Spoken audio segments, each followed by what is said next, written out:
For years, public schools in the South have struggled to get on the same education level as other parts of the United States.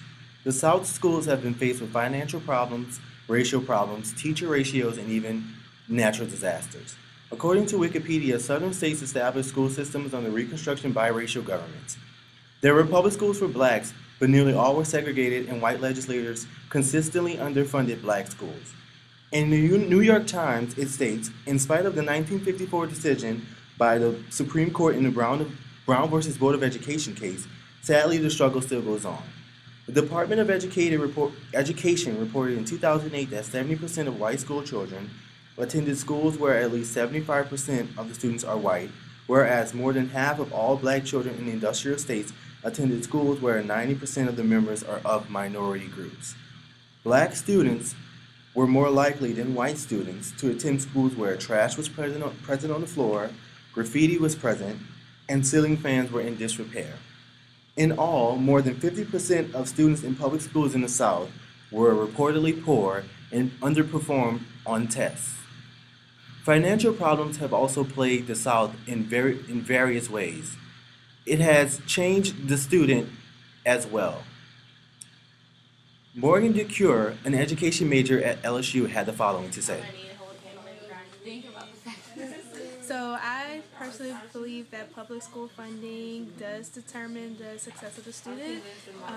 Personally, for me, I went to public school from kindergarten to 8th grade, a small country school down the street from my house. And when I went to my private high school, it was like not a whole new world, but it was different. And for my education classes, I observed that my same public school that I went to and U High, and like the changes, the differences in the student you could definitely tell. And like, to me, public school students were the ones I observed.